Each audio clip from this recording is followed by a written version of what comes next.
ta religion à ta respiration. Toute respiration est libre et rebelle.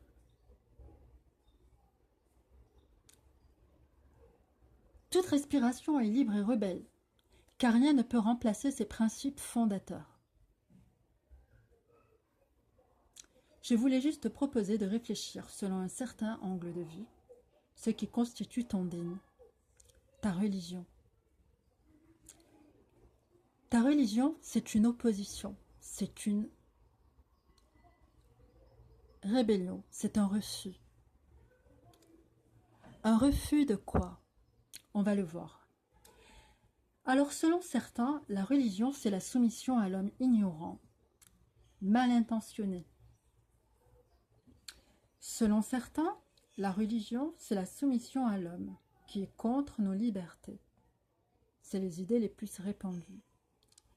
Selon certains, la religion est barbare. Selon certains, la religion est sanguinaire, etc., etc., etc. Mais pourquoi fait-on apparaître la religion comme une soumission à l'homme? Pourquoi fait-on apparaître la religion comme quelque chose de mauvais? Comme quelque chose qu'il faudrait repousser, rejeter, refouler en vrac? Donc la réponse, elle est simple.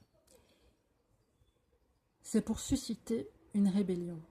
On veut nous rendre rebelles à la religion qui en elle-même est une rébellion essentielle.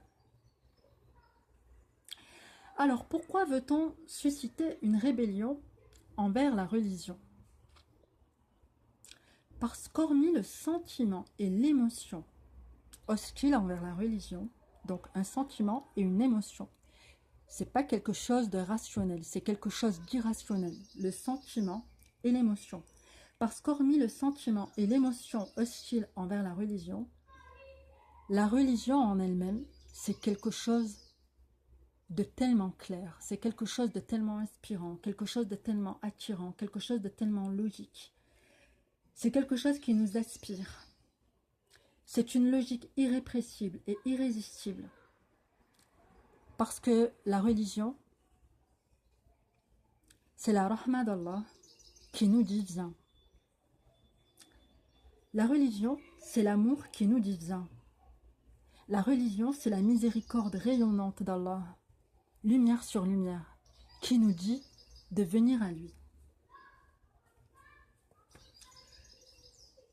Donc en gros, c'est à ça qu'on veut nous rebeller. Et on nous a rebellés. Il a fallu nous rendre opposés à ce qui nous libère gratuitement, juste en échange de nos prières. Pour finalement nous soumettre à ce qui nous apaise illusoirement en nous avilissant.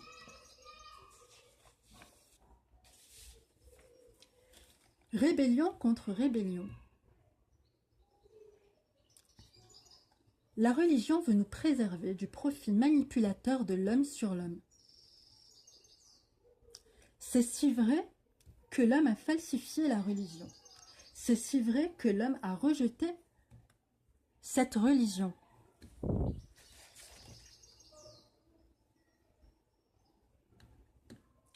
L'homme a rejeté cette religion lorsqu'il rejetait l'égalité entre les hommes.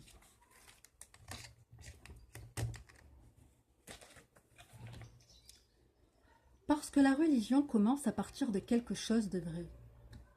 Parce que la vraie religion, parce que la bonne idéologie, c'est cette libre rébellion à l'homme. C'est cette émancipation vis-à-vis de lui.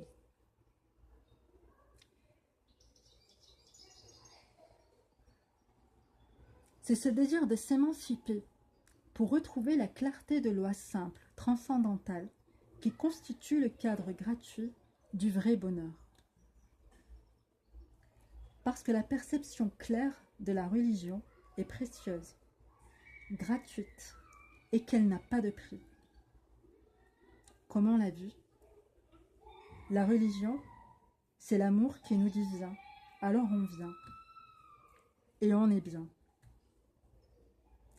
La religion, c'est la conscience de continuer à vivre après la mort. Cette fameuse respiration, cette irrépressible respiration. Et ça devient désir par le pardon d'Allah, quand Allah a pardonné à Adam et lui a rappelé son ordre. Donc maintenant, ce n'est pas seulement une conscience.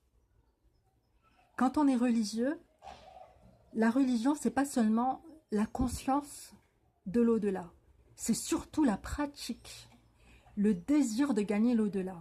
Le désir de gagner l'au-delà, il nous mène à la pratique. Et si jamais on estime que l'au-delà est dans notre poche, qu'il est déjà acquis, on perd la religion. Lorsque Adam est descendu du paradis, qu'il est arrivé fait dunya, qu'il est descendu, Allah lui a envoyé des paroles, il lui a rappelé pourquoi il était là, qu'est-ce qui s'était passé. Et il a pardonné à Adam.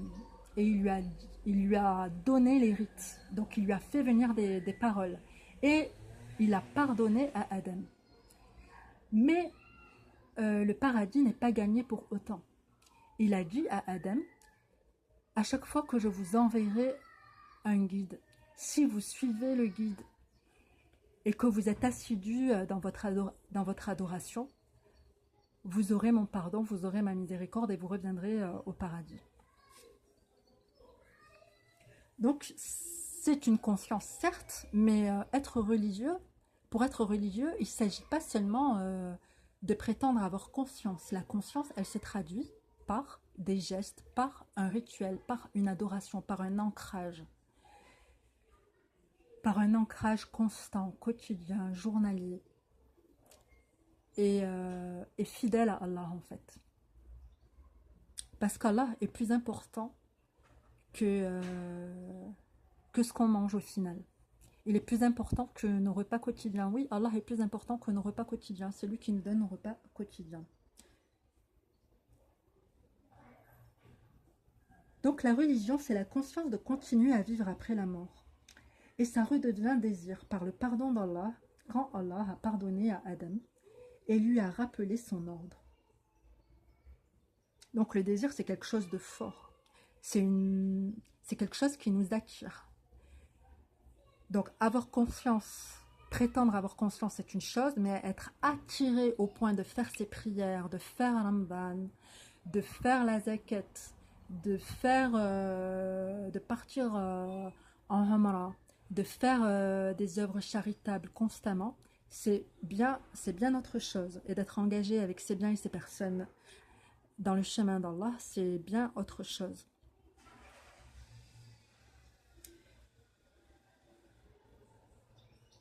Donc c'est non seulement un désir, mais c'est encore plus que ça. C'est une conscience, c'est un désir. Mais c'est aussi une conviction. Finalement, il n'y a que ça de vrai. Il n'y a que ça de vrai et l'instant présent ne prend sa valeur, ne prend sa dimension que par rapport à cette évidence de la vie future. C'est une conviction transcendantale. La religion est donc, oui, rebelle à l'homme rebelle.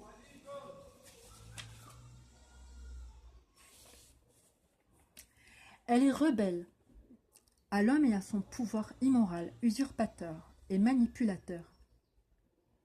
Sur ces sujets méprisés par ses profits. Quand l'homme devient injuste, immoral, avilissant, notre conscience religieuse nous le révèle. Elle nous réveille. Donc la conscience religieuse, c'est tout ce dont on a parlé. C'est pas seulement une idée, c'est un ancrage, c'est une pratique. C'est toute la mémoire de notre corps qui, à force de pratiquer, d'une certaine manière, il écrit les versets d'Allah. D'une certaine manière, notre pratique, elle écrit, elle récite, elle reproduit les versets d'Allah. Subhanahu wa ta'ala. Donc notre conscience religieuse, elle nous réveille. Elle nous révèle ce qui ne va pas. Si tu comprends que ta religion est rebelle à l'homme en son avidité, son avarice, ses passions, ses excès et sa démesure, tu bénéficieras des vertus de ta religion en demeurant alerte et lucide. Tu seras émancipé des abus et aussi et surtout tu seras émancipé de toi-même. De sorte que tes peurs intestines et contre-productives ne te soumettent pas et ne te vulnérabilisent plus aux abus. Parce qu'en fait, la société marchande, avec son marketing, ne fait que nous vulnérabiliser. Elle nous vulnérabilise en permanence. Elle nous montre, par exemple, il suffit d'aller dans les centres commerciaux pour voir à quel point on essaye de nous manipuler en nous mettant des affiches de mannequins retouchés, avec des yeux plus gros, avec le blanc, des yeux plus blancs que la normale, avec des coups rallongés, raffinés, avec des pommettes retouchées, avec des mentons raffinés, etc., etc., avec des tailles raffinées, des jambes allongées. Bref, sur les affiches, c'est des extraterrestres, c'est plus des humains. Et donc, on nous bombarde d'affiches de partout et on prend soin, entre les boutiques, dans les boutiques, de nous bombarder de miroirs pour qu'on passe et que la différence entre notre physique et ces affiches présentées comme l'idéal nous traumatise en quelque sorte. Et pour provoquer en nous une frustration et un besoin instantané, une sorte de hantise d'aller acheter, quoi. Et voilà comment on nous manipule. Ça, c'est le grand symbole de la manipulation marketing. Et c'est pas fini, il n'y a pas que ça. Mais bon, bref, c'est pas le sujet. C'est pas le sujet.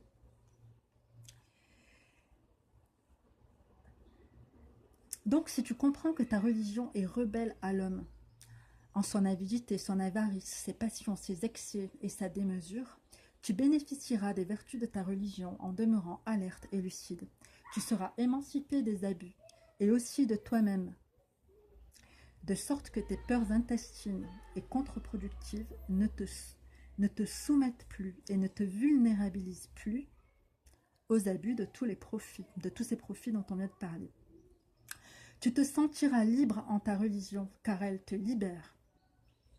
Elle te libère de ceux qui t'intimident. Et elle t'affirme, elle te permet de t'affirmer en ce que tu as de plus beau, de plus bon et sincère. Et elle te permet de le donner, de le partager avec l'humanité sans la léser. Ce qu'on a de plus beau, de plus bon et sincère.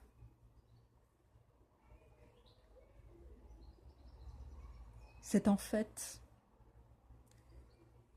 notre attachement à Allah. C'est en fait tout ce qui va contre l'ego, tout ce qui va contre l'orgueil, tout ce qui va contre le narcissisme.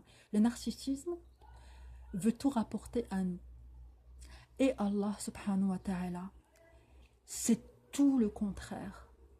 Le narcissisme, l'égoïsme, l'ego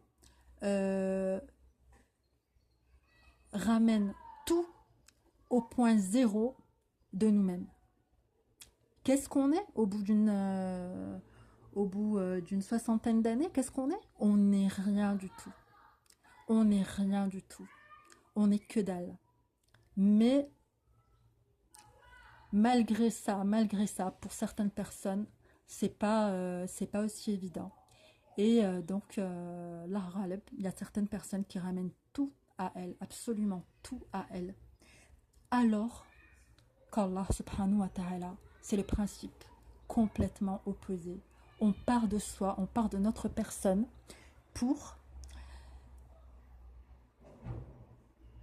se transcender, pour donner, avoir conscience des bienfaits d'Allah subhanahu wa ta'ala. on part de nous, on est la base pour aller vers le ciel. On est une base pour aller vers l'absolu. On est une base pour accueillir Allah et pour conscientiser ses bienfaits. C'est ça la foi, c'est ça la religion et c'est à ça que doit nous mener notre pratique religieuse. Elle doit nous mener à transcender l'ego. Notre personnage ne sera plus vu, ne sera plus perçu que comme l'outil de la baraka et de la rahma d'Allah, en fait. On est comme une électrode qui laisse passer le courant d'Allah. On est comme une porte ou un couloir ou une fenêtre qui laisse passer la lumière. Alors que la personne qui est orgueilleuse, qui est égoïste, qui est avide, qui en veut toujours plus, pour son petit moi, c'est tout l'inverse. Elle ne sera jamais satisfaite, alors qu'Allah subhanahu wa ta'ala est la porte des bienfaits infinis. La personne égoïste ne sera jamais satisfaite parce qu'elle est dans le principe d'un contrepoint à Allah. Elle n'a pas conscience qu'elle est d'une certaine manière opposée à Allah parce que au lieu de donner, elle demande, elle exige d'avoir alors qu'elle a déjà. Elle n'a pas conscience qu'elle a. Bon, on doit demander, mais ça ne doit pas nous rendre égocentriques. Au contraire, tu demandes en demandant. Quand on demande à Allah subhanahu wa ta'ala en religion, on lui demande et ça nous allège. On a conscience qu'Allah subhanahu wa ta'ala va nous répondre, va nous donner, va se charger de nous, qui va nous transporter comme il transporte l'oiseau qui vole dans le ciel. Donc du coup, on se décentre, on agit, on bosse, on se dépense, on fait de notre mieux, on essaie de se rendre utile, on essaie de se rendre utile. Par contre, quand on n'a pas conscience d'Allah subhanahu wa ta'ala en ses largesses, en sa miséricorde, en son caractère magnifique, on veut pour nous. Et on n'est jamais satisfait. On se noie de notre oubli d'Allah, mais c'est horrible. Enfin, bref. Donc, voilà. Donc, si on comprend que notre religion est une rébellion aux passions humaines, alors on se libérera de tout, de beaucoup. On se sentira libre, on se sentira léger. On se sentira capable d'énormément de choses, de tout ce qu'Allah nous met sous la main, de tout ce qu'Allah nous permet, subhanahu wa ta'ala. Et puis, il y aura cette exigence mal placée liée au narcissisme qui va tomber. À force de vouloir se rendre utile juste parce qu'on aime Allah, nos capacités vont se dédoubler. Les bienfaits vont se multiplier. Et ça sera merveilleux. Donc cet aspect rebelle aux passions humaines m'a paru vraiment important. En effet, le propre de la liberté et du droit, c'est ce devoir vivant d'être authentiquement soi. Et nul ne peut être soi sans s'affranchir des chaînes que lui auront posées et proposées des êtres mortels déniant les droits bénis d'Allah sur l'humanité.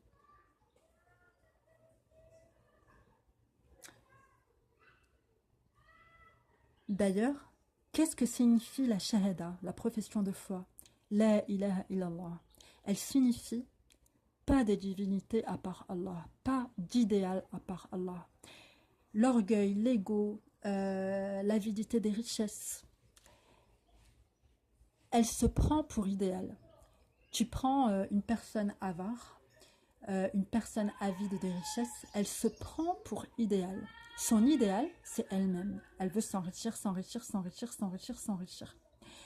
Et Allah nous dit, pas d'idéal à part moi, pas de divinité à part moi. La ilaha illallah, ça veut dire pas d'idéal à part Allah. Donc nous, les musulmans, quand on s'enrichit pour la cause d'Allah. Et c'est le fait de s'enrichir pour la cause d'Allah qui va faire qu'on va avoir notre part en cette vie. Quand Allah dit dans le Coran, dans la Surat Al-Qasas, et n'oublie pas ta part en cette vie, il ne s'agit pas d'être égoïste, d'être fièrement égoïste. Non, c'est pas ça. Notre part en cette vie, elle découle du fait de servir Allah. Si elle ne découle pas du fait de servir Allah, c'est pas réellement une part. C'est pas réellement une part et c'est quelque chose qui va pas durer, c'est quelque chose qui va pas fructifier. Notre part en cette vie, elle découle du fait de servir Allah. Quand tu sers Allah, tu le fais sans passion, tu le fais sans pression, tu le fais sans tension. Voilà, dans les biens que tu as gagnés, il y a une part pour toi, c'est normal. Tu vas acheter ta voiture, tu vas acheter ton canapé, tu vas acheter ton armoire, tu vas acheter ton four, tu vas acheter ce qu'il te faut pour vivre. C'est quelque chose de normal. Tu vas le faire sans tension, sans pression, tu vas le faire de manière dépassionnée, de manière tout à fait raisonnable. Voilà, c'est ça ta part en cette vie. Tu vas manger à ta faim, tu vas pas abuser au point de devenir obèse. Tu vas tout faire de manière raisonnée, raisonnable. Voilà, c'est ça ta part en cette vie. C'est pas et n'oublie pas ta part en cette vie. C'est pas une notion de part rebelle. Oui, non, mais ça c'est pour moi. Oui, je donne, mais ça c'est pour moi. Hein. Ça, ce qui reste, c'est pour moi. Hein. Personne ne touche. Non, non, non, c'est pas ça du tout. Donc, le musulman, sa part en cette vie, elle découle du bien qu'il fait pour Allah. Dans le bien qu'il fait pour Allah, dans ce qu'il cultive par amour d'Allah, il va lui revenir une part. Et bien sûr, Allah il nous dit dans le Coran de pas trop étendre la main. C'est-à-dire que sinon, tu te retrouveras blâmé et chagriné. En fait, il faut toujours être dans la raison, il faut toujours être dans le bon calcul, il faut toujours être dans la mesure. Le fait de mesurer, de compter, de partager, c'est une grande adoration. Et il faut tout faire, mais bien, de manière dépassionnée, avec la certitude qu'Allah veille, qu'il va nous récompenser et qu'il est là pour nous et qu'il récompense le bon travail qui est fait pour lui, par amour de lui. Tout ce qui est fait par amour d'Allah, ça va fructifier. Ça va fructifier, fructifier, fructifier, fructifier. Ça va fructifier non-stop. Nouran ala nour, lumière sur lumière, ça ne s'arrêtera pas. Ce qu'on fait pour Allah, le bien qu'on fait pour Allah, ça ne s'arrêtera pas. Ça va continuer dans cette vie et ça va continuer encore dans l'au-delà. Ça ne s'arrêtera pas. Alhamdulillah. Et par rapport à tout ça, donc la ilaha illallah, pas de divinité à part Allah, pas d'idéal à part Allah. La profession de foi, c'est une négation des passions. La ilaha, pas de Dieu, sauf Allah, illallah. Et donc, Allah dit dans le Coran, subhanahu wa ta'ala, A'udhu billahi minash shaitanir rajim, bismillahir rahmanir rahim. Puis Adam reçut de son Seigneur des paroles. Et Allah agréa son repentir, car c'est lui, certes, le repentant, le miséricordieux. Nous dîmes, descendez d'ici, vous tous. Toutes les fois que je vous enverrai un guide, ceux qui le suivront n'auront rien à craindre et ne seront pas affligés. Et ceux qui ne croient pas et traitent de mensonges nos révélations, ceux-là sont les gens du feu, où ils demeureront éternellement. Ô enfants d'Israël, rappelez-vous mon bienfait dont je vous ai comblé. Si vous tenez vos engagements vis-à-vis de moi, je tiendrai les miens. Et c'est moi que vous devez redouter. Et croyez à ce que j'ai fait descendre en confirmation. Et croyez à ce que j'ai fait descendre en confirmation de ceux qui étaient déjà avec vous. Et ne soyez pas les premiers à le rejeter. Et n'échangez pas mes révélations contre un vil prix. Et c'est moi que vous devez craindre. Et ne mêlez pas le faux à la vérité. Et ne cachez pas sciemment la vérité. Et accomplissez la salate. Et acquittez la zakat. Et inclinez-vous avec ceux qui s'inclinent. Donc voilà, ça m'a paru très important de le mettre en évidence. Notre dîn, c'est une rébellion. C'est une rébellion contre les passions humaines. C'est une rébellion, elle n'est pas violente, elle n'est pas agressive. C'est une rébellion préservatrice. C'est une rébellion de préservation. Quand tout le monde dénie Allah, quand tout le monde se laisse aller dans les jouissances trompeuses, nous les musulmans, on garde une réserve saine et rebelle. On garde notre liberté de rester attaché à Allah. Voilà, c'était tout. Wassalamu alaikum wa rahmatullahi wa barakatuh.